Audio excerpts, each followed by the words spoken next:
आज समय की रफ्तार के साथ मानव ने एक नए युग में प्रवेश कर लिया है। तकनीकी के क्षेत्र में रोज नई नई बातें सामने आ रही हैं। मोबाइल पर सारे विश्व की जानकारी व्यक्ति प्राप्त कर सकता है। एआई ने तो मानो एक नई क्रांति ला दी है, जिसके लिए कहा जा रहा है कि हमारे कार्य करने के तरीके पूरी तरह बदल गए हैं और भविष्य में बहुत तेजी से बदल जाएंगे, जिनकी कि हम कल्पना भी नहीं कर सकते। हवाई जहाजों, रेलों और कारों की रफ्तार दुगनी और तिगनी होती जा रही है। दूरियां घटती जा रही हैं और संसार में व्यक्ति एक दूसरे के नजदीक आते जा रहे हैं। जो कम्युनिकेशन है, जो संवाद है, वो आसान हो गया है। कुछ वर्षों पहले तक यह बात सोचना भी कठिन थी कि हम इस प्रकार के संसार में जिएंगे जहां इतना सब कुछ हम एक छोटे से मोबाइल पर प्राप्त कर लेंगे। यहां तक कि अपने हाथ की घड़ी में वो सब बातें हमें प्राप्त हो जाएंगी, जिससे हम बैंकिंग भी कर सकेंगे, कम्युनिकेशन हमारा हो सकेगा, हमारे प्रियों से बात हो सकेगी, हम ऑफिस का कार्य कर सकेंगे, हम अपनी जिम्मेदारियों का निर्वाह बहुत तेजी से कर सकेंगे और जो कुछ हम कर रहे हैं उनमें रफ्तार आ जाएगी। आज विश्व में मोबाइल फोन्स का इस्तेमाल करने वालों की संख्या सबसे अधिक भारत में है। वैज्ञानिकों ने अंतरिक्ष में छुट्टियां मनाने के लिए होटल और घूमने फिरने की सुविधाओं तक की योजनाएं बना ली हैं। भारत में भी विश्व के अनेक बड़े उद्योग समूह निवेश कर रहे हैं और बहुत तेजी के साथ सारे संसार में व्यापार बढ़ता जा रहा है। चिकित्सा के क्षेत्र में रोबोटिक सर्जरी आ गई है, जिसने एक आश्चर्यजनक क्रांति ला दी है। किंतु मूलभूत प्रश्न जो बहुत पुराना है, वह आज भी सामयिक है कि व्यक्ति क्या है, व्यक्ति कहां है, व्यक्ति कौन है। वक्त की रफ्तार में बंधा मानव, विज्ञान की चकाचौंध से स्तब्ध मानव, जिंदगी के तनावों में दबा हुआ मानव, संसार से कदम मिलाकर चलने को तत्पर मानव, समाज में अपनी पहचान बनाने के लिए संघर्षरत मानव किस किस दिशा में जाए, किस किस पर्वत शिखर को छुए और कहां से कहां तक कितने तारों को तोड़ लाए, कहां से कहां तक हम पहुंच सकें, जिंदगी की किस किस रस्म को अदा कर सकें, किन वायदों को निभा सकें और किन आगों को जला सकें कि हमारी जिंदगी में और हमारे चारों तरफ परमेश्वर का उजाला बढ़ता जाए। ऐसा लगता है कि आज के युग में बहुत सी दिशाएं हो गई हैं। हर दिशा में जैसे व्यक्ति हर तरफ एक साथ बढ़ने को विवश है और जो बात असंभव है। आज के संदेश में इसी विषय पर हम चर्चा करेंगे कि हम अपनी दृष्टि मात्र संसार तक सीमित ना रहें, क्योंकि आज ये बातें बहुत आसान हो गई हैं कि हमारे पास करने को, सीखने को बहुत कुछ है। इतना है कि हमारे लिए समय कम पड़ जाता है। हमको इतना कुछ करने की उम्मीदें हैं, इच्छाएं हैं, अपेक्षाएं हैं कि हम भटक सकते हैं। हम इस बात को समझें कि कौन सी बातें हमारे जीवन से भी बड़ी हैं, जो हमारी जिंदगी के बाद भी जाएंगी हमारे साथ। कौन सी बातें हैं जो असीमित हैं, इस संसार के उस पार हम देख सकें। जो कुछ गुजर रहा है संसार में, उसके उस पार, क्षितिज के उस पार हम देख सकें, क्योंकि हम जानते हैं कि एक दिन हम सभी को इस संसार से जाना है। हम कहाँ जाएंगे, कौन सा हमारा ठिकाना होगा, कौन सी हमारी सही मंजिल है, किस दिशा में हम कदम बढ़ा रहे हैं। क्या हमारी मंजिल मात्र ऐसी सांसारिकता है जो विनाश की ओर ले जा रही है, या हमारी मंजिल वो है जो प्रभु का धाम है, जो हमारा वास्तविक घर है, जिसे परमेश्वर ने अपने हाथों से हमारे लिए तैयार किया है और जो इस संसार के बाद हमें एक बेहतर संसार में प्रवेश कराएगा, जहां कोई दुख नहीं, जहां कोई पीड़ा नहीं, जहां कोई आंसू नहीं, जहां कोई अंत नहीं, जहां कोई मृत्यु नहीं, जहां परमेश्वर का राज्य है। क्या हम उस दिशा के लिए अपने आप को तैयार कर रहे हैं? तैयार कर लिया है, उस तरफ हमारा ध्यान भी जाता है। आज हमें संसार के पार दृष्टि उठाना है और इसी संदर्भ में कुछ बातों की ओर मैं आपका ध्यान आकर्षित करूंगा। पहली बात यह है कि उस संसार में प्रवेश करने के लिए प्रभु हमें बुला रहा है। जीवन की इस धुन और दिनचर्या की इन मर्यादाओं के पार प्रभु यीशु मसीह आज हमें आवाज दे रहा है, जो कि मत्ती रचित सुसमाचार के 11वें अध्याय की 28वीं आयत में हमको देखने और सुनने को मिलती है, जहां प्रभु यीशु मसीह कह रहे हैं, हे सब परिश्रम करने वाले और बोझ से दबे हुए लोग, मेरे पास आओ, मैं तुम्हें विश्राम दूंगा। बुलाहट है और प्रतिज्ञा भी है। हम में से कितने आज भ्रमित हैं, थकित हैं, अशांत हैं, कितने हमारे विषमताओं से गुजर रहे हैं, कितने लोग हैं जो कठिनाइयों में अपने आप को टूटा और निराश पाते हैं। प्रभु यीशु मसीह आज हमसे कह रहा है कि संसार के बोझ से दबे और पिसे हुए लोग, मेरे पास आओ। तुम ऐसा परिश्रम कर रहे हो जिसका कोई फल तो नहीं, तो भविष्य की ओर देखते हुए, अनंत की ओर देखते हुए, संपूर्ण जीवन की ओर देखते हुए, परमेश्वर की राह की ओर चलने के लिए आज प्रभु यीशु मसीह हमको बुला रहा है।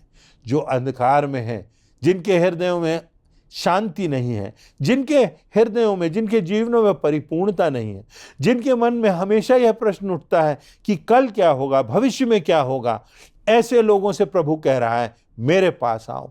वह सामर्थ्य मेरे पास है जो तुम्हारे बोझ को हटा देगी, जो तुम्हारे जीवन में आनंद और शांति भर देगी।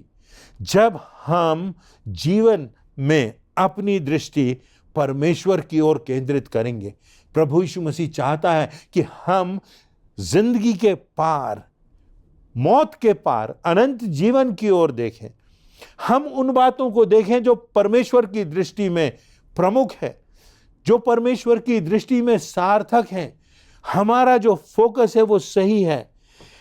हमको ऐसा तो नहीं कि सब उलझा उलझा और अस्पष्ट नजर आ रहा है। पौलुस प्रेरित अपने कुरिन्थियों के पत्र की 13वें अध्याय के 12वें पद में लिखता है, अब हमें दर्पण में धुंधला सा दिखाई देता है, परंतु उस समय आमने सामने देखेंगे।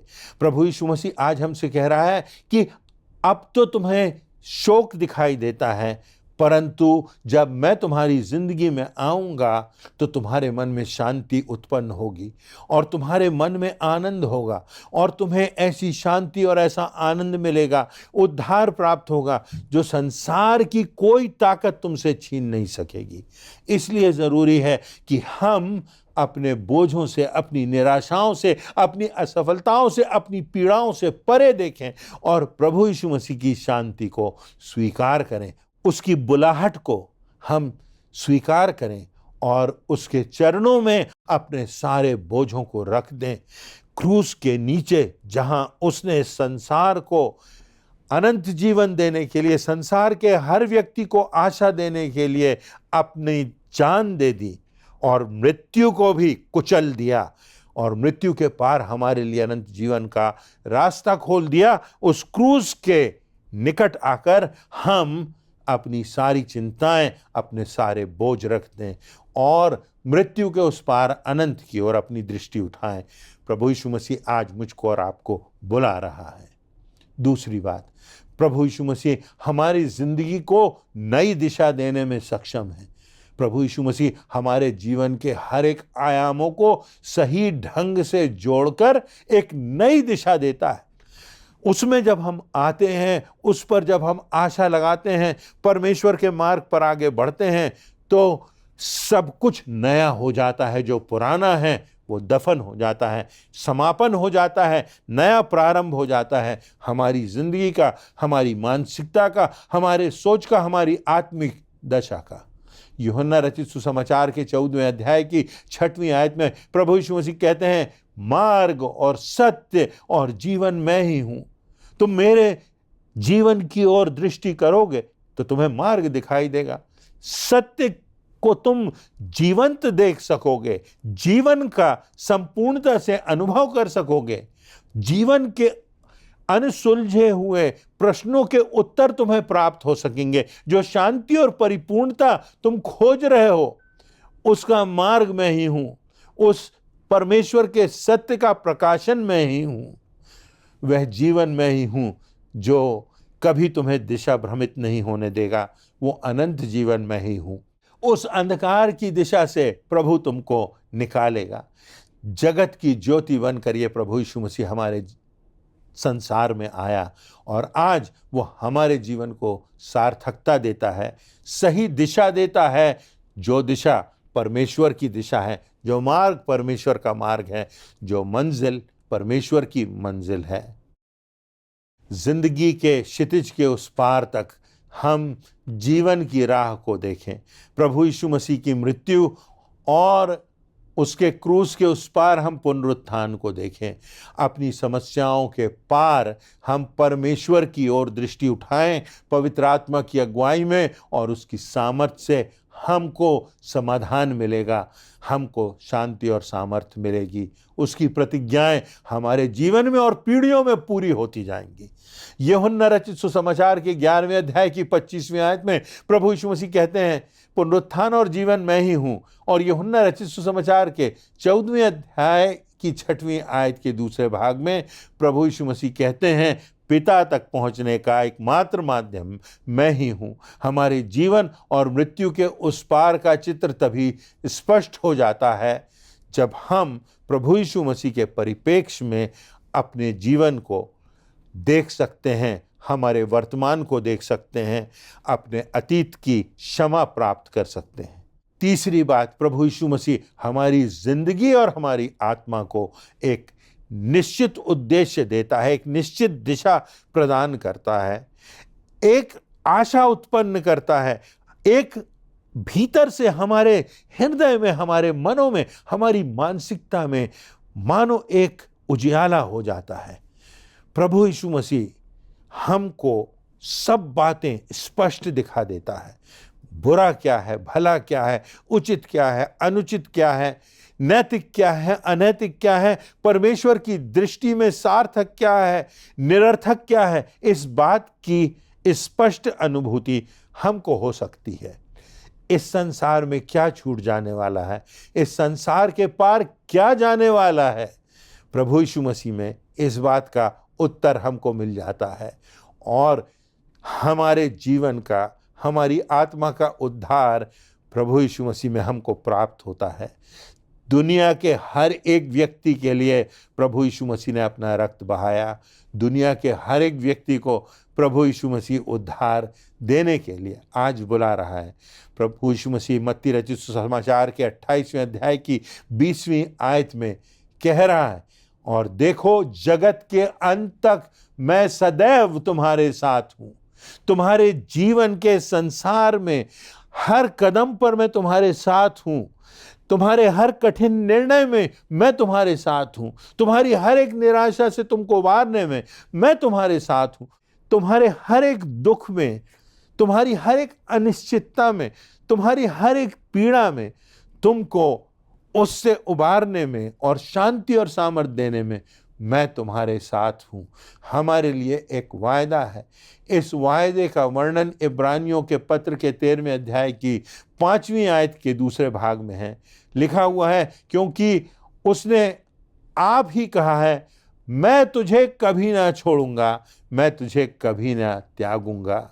वो हमें कभी बिसराएगा नहीं, हमें अपने आगोश में ले लेगा यदि हम उसके पास आएंगे, उसके चरणों में अपने जीवन को हम समर्पित करेंगे। ये वादे प्रभु यीशु मसीह ने हमसे किए, क्योंकि वह नहीं चाहता कि हम इस संसार में अकेले रहें। वह हमारे साथ साथ है जीवन के अंत तक, और अनंत जीवन में भी वह हमारे साथ है। वो प्रभु यीशु मसीह कहता है कि मैं तुमसे सच सच कहता हूं कि जो मेरा वचन सुनकर मुझ पर, मेरे भेजने वाले पर प्रतीति करता है, अनंत जीवन उसी का है और उस पर दंड की आज्ञा नहीं होती, पर वह मृत्यु के पार होकर अनंत जीवन में प्रवेश कर चुका है। वर्तमान में ही हम अनंत जीवन में प्रवेश कर चुके हैं यदि हमने उस पर विश्वास किया है, उसकी प्रतिज्ञाओं को समझा है, उसके वचन के प्रति अपने जीवन को समर्पित किया है। वो हमारी जिंदगी को एक नई दिशा देगा, हमारी आत्मा के लिए वो अनंत जीवन का रास्ता खोलेगा। स्वर्ग में हमारे लिए एक स्थान निश्चित होगा, वहां जिस स्थान पर ना प्यास है, ना भूख है, ना दुख है, ना तपन है, ना पीड़ा है, ना धूप है, ना परेशानी है, ना दर्द है, ना मृत्यु है। वहां पर कुछ भी ऐसा नहीं है जो मुझे और आपको पीड़ा पहुंचाएगा, पर संपूर्णता है, प्रभु का निवास है और हमारी आत्मा की सुरक्षा की निश्चितता है। हमारी आत्मा का परमात्मा में मिलन है और हमको एक ऐसे संसार की आशा है जिसका कभी अंत नहीं होगा। तो ये हमारे निर्णय पर है। आज मुझको और आपको परमेश्वर अपने इन वचनों से संकेत दे रहा है, परमेश्वर बुला रहा है। परमेश्वर न सिर्फ संकेत दे रहा है परंतु निश्चित वायदा कर रहा है कि तुम मेरे पास आओ, मैं तुम्हें विश्राम दूंगा, मैं तुम्हारे जीवन को नई दिशा दूंगा, मैं तुम्हारे सोच को नया करूंगा। यदि हमने अपने जीवन में यह निर्णय नहीं किया है तो आज हमें करना है और निश्चितता करना है कि हमारा नया जीवन हो, नया उद्देश्य हो, अनंत की दिशा हो और परमेश्वर की निकटता में, उसकी छाया में, उसके अनुग्रह की छाया में, प्रभु यीशु मसीह की धार्मिकता में, पवित्र आत्मा की अगुवाई में आज से हम चल सकें। क्या आज आप निर्णय करेंगे? क्या आज आप प्रार्थना करेंगे? क्या आज अपने आप हाथों को उठाकर उससे मांगेंगे? आपको अद्भुत रीति से प्रभु यीशु मसीह की उपस्थिति मिलेगी, परमेश्वर की शांति मिलेगी, पवित्र आत्मा का दान मिलेगा।